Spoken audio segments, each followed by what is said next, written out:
Before we begin, with the court's kind indulgence, I wish to deliver a brief opening statement.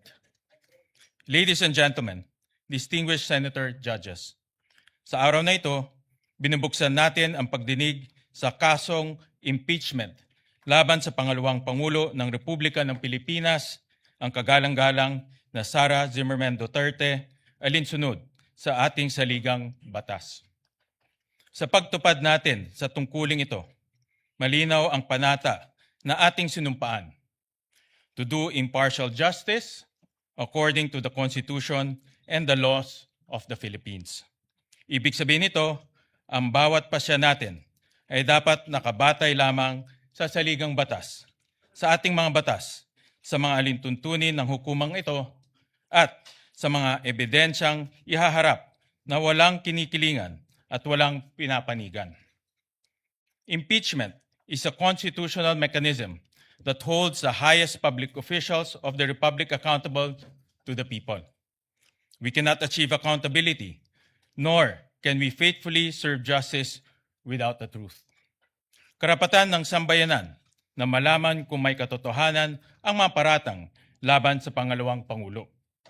Tungkulin nating timbangin ang mga ebidensyang ihaharap at tiyakin ang ating magiging pasya ay nakabatay lamang sa batas at sa mga katotohanang mapatutunayan sa paglilitis. Ipagkakaloob ng saligang batas sa Senado ang natatanging kapangyarihang dinggin, litisin at pagpasyan ang lahat ng kaso ng impeachment. Kakibat ito ang pananugutang tiyakin na ang paglilitis ay isinasagawa ng may integridad, kaayusan at buong paggalang sa proseso. Sisiguraduhin natin na magiging maayos, bukas at madaling maunawaan ng ating mga kababayan ang prosesong ito.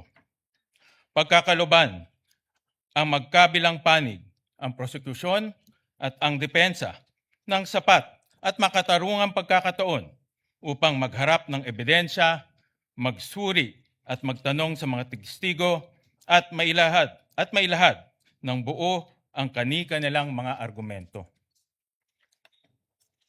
Sa ganitong paraan, mahiharap sa taong bayan ang malinaw na batayan upang maunawaan ang mga isyong nakapaloob sa Articles of Impeachment.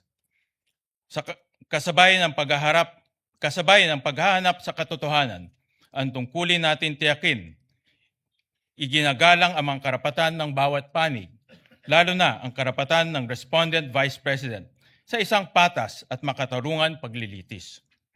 Due process and fair play must remain paramount at every stage of this trial. Let us be firm in the search for truth. Let us remain faithful to the rules of this court, the rule of law, and above all, the Constitution. Nakatutok ang buong sambayanan. Bawat kilos, salita, at pagpapasyang ating gagawin ay huhubog sa kasaysayan. At ang kasaysayan ang huling huhusga kung tayo ay kumilos ng tapat at nararapat. Nais kong bigyan ng katiyakan ng lahat, lalo na ang ating mga kababayan. Gagampanan ko ang aking tungkulin ng patas at may katapatan. Magalang kong hinihikayat ang bawat senator judge naway ito pa rin natin ang ating tungkulin ng may dangal at pananugatan sa ating konstitusyon upang maging karapat-dapat tayo sa tiwalang ipinagkaloob sa atin ng sambayanang Pilipino. Thank you, distinguished senator judges.